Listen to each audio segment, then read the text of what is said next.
We can't listen to the silence, we can only feel the silence. Family में जो बच्चा शांत स्वभाव का रहता है उसकी फिक्र फैमिली के मेंबर्स को ज़्यादा रहती है।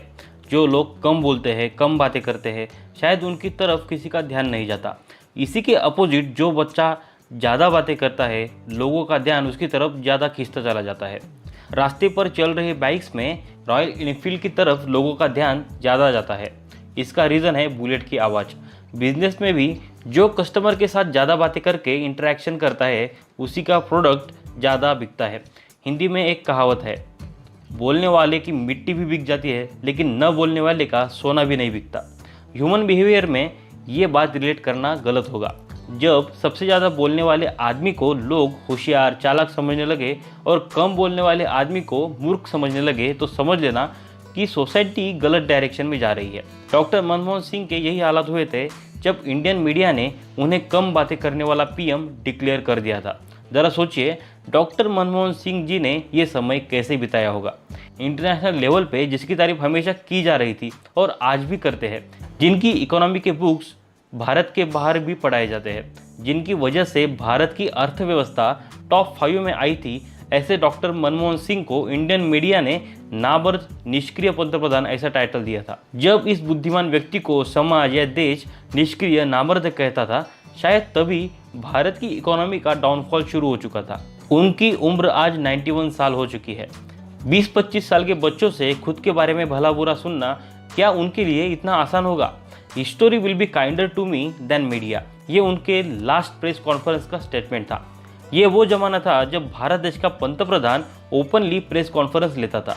डॉक्टर मनमोहन सिंह की सोशल इमेज डाउनग्रेड करने में सबसे बड़ा हाथ मीडिया का था। मीडिया की स्ट्रैटेजी सिंपल होती है, अगर सामने वाला आदमी सुन के ले रहा है तो मीडिया वन वे कम्युनिकेशन जैसे सुनाते ही रहता है, लेकिन अगर सामने वाला आदमी ज़्यादा बोलने वाला हो तो वो मीडिया चुप रहता है। इंटेलिजेंट पीपल लिसन मोर, लेकिन यही बात मनमोहन सिंह जी को हानिकारक रही। जैसा मैंने अभी कहा, मीडिया उन पर आरोप लगाता गया जिसमें कुछ गलत थे, कुछ सही थे, लेकिन मनमोहन सिंह सारे आरोप सुन के उसे समझ ले रहे थे, ना कि गुस्सा होकर मीडिया को कंट्रोल कर रहे थे। अन्ना हजारे, बाबा रामदेव जैसे लोगों ने उन पर मीडिया का सहारा लेकर बेसलेस आरोप लगाए जो कभी साबित भी नहीं हुए, लेकिन इस सब में smart, intelligent, visionary doctor Manmohan Singh चुप रह के सुनते रहे, क्योंकि again intelligent people listen more. Indian society को शांत, संयमी आदमी की कदर करना नहीं आता। आजकल मीडिया जो भी डिबेट्स लेती है उसमें वो ऐसे लीडर को बुलाते हैं जो ज़्यादा बोलने वाला हो, कंट्रोवर्शियल स्टेटमेंट देने वाला हो।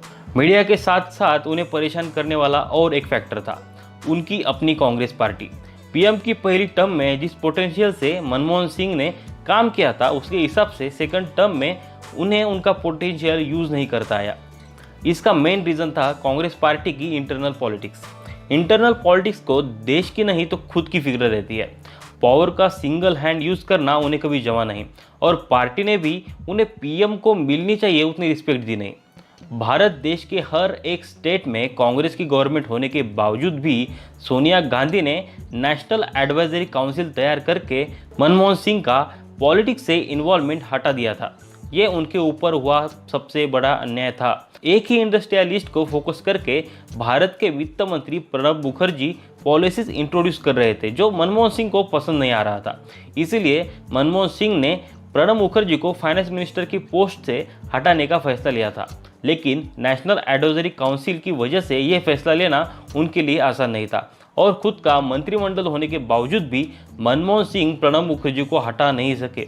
ऐसा कहते हैं कि प्रणब मुखर्जी की मनमोहन सिंह से खास नाराजगी थी, क्योंकि 1982 में प्रणब मुखर्जी देश के वित्त मंत्री थे, तब उनके ही साइन से Manmohan Singh reserve Bank of India के गवर्नर बने थे। जिस आदमी को मैंने गवर्नर बनाया वही आदमी पीएम बन के मुझे कंट्रोल करेगा, ये बात प्रणब मुखर्जी को हजम नहीं हो रही थी, और यही आपस के वैर से प्रणब मुखर्जी ने ऐसी पॉलिसीज इंट्रोड्यूस करी जिसमें पीएम की नाराजगी हो। प्रणब मुखर्जी इंटरनल पॉलिटिक्स खेलने में माहिर थे, जो मनमोहन सिंह को कभी जमा नहीं। एक प्रोडक्टिव, इंटेलिजेंट आदमी को इंटरनल पॉलिटिक्स से अनप्रोडक्टिव किया जा रहा था, और कांग्रेस पार्टी भी ये सब हाथ पे हाथ रख कर देख रही थी। कांग्रेस पार्टी तो थी ही, लेकिन राहुल गांधी भी इसमें कम नहीं थे। अपनी ही गवर्नमेंट की ड्राफ्ट मीडिया के सामने फाड़कर उस जमाने में लोगों के वो हीरो बन गए थे। ये भी बात मनमोहन सिंह का अपमान थी, लेकिन ये भी वो चुपचाप सह गए। डॉक्टर मनमोहन सिंह का एक गोल्डन पीरियड भी था। रिजर्व बैंक ऑफ इंडिया के गवर्नर बनने से भारत के फाइनेंस मिनिस्टर होने का time period. PM Narasimha Rao के सपोर्ट से मनमोहन सिंह ने ऐसी कुछ पॉलिसीज इंट्रोड्यूस करी थी कि इंडियन इकोनॉमी के टाइमलाइन में दो हिस्से पड़ गए थे, मनमोहन सिंह के पहले की इकोनॉमी और मनमोहन सिंह के बाद की इकोनॉमी। ये वो जमाना था जब फाइनेंस मिनिस्टर मीडिया के सामने आके पॉलिसीज इंट्रोड्यूस करता था। पीएम नरसिंह राव ने भी हर वक्त मनमोहन सिंह की तारीफ करी और उन्हें एक हेल्दी इकोनॉमी बनाने का क्रेडिट भी दिया था। बाद में जब मनमोहन सिंह पीएम बने तब भी उन्होंने डेवलपमेंट का क्रेडिट खुद पे नहीं लिया। इतना ही नहीं तो रिजर्व बैंक ऑफ इंडिया के गवर्नर रंगराजन की लीडरशिप में गवर्नमेंट को काउंसिलिंग करने के लिए एक कमेटी भी बनाई। इंटरनेशनल लेवल के इकोनॉमिस्ट होने के बावजूद भी उन्होंने ऐसी कमेटी बनाई जो उनको सजेशन दे। इसमें ही उनका बड़ापन दिखाई देता है। कम बोलने वाले आदमी को बुद्धिहीन समझने वाले, सिंसियरिटी को, सज्जनता को नाबर समझने वाले समाज में मनमोहन सिंह टिक पाना मुश्किल था और वो टिक भी नहीं पाए। यह उनका बड़ापन है कि यह सब कुछ उन्होंने सहन किया। मनमोहन सिंह जी ग्रेट थे और रह गए क्योंकि अपोजिशन पार्टी ने उनकी जिस जिस पॉलिसीज पर आलोचना की थी वही पॉलिसीज रूलिंग गवर्नमेंट को अप्लाई करनी पड़ रही है, फिर वो जीएसटी हो, मनरेगा हो या आधार कार्ड हो। इसलिए कहना उचित होगा कि मनमोहन सिंह जी ग्रेट है और इकोनॉमिकल ग्रोथ जैसे मनमोहन सिंह जी ने करी थी वैसी आज तक कोई भी नहीं कर पाया। Moral of the story, never under estimate the person who speak less and do more.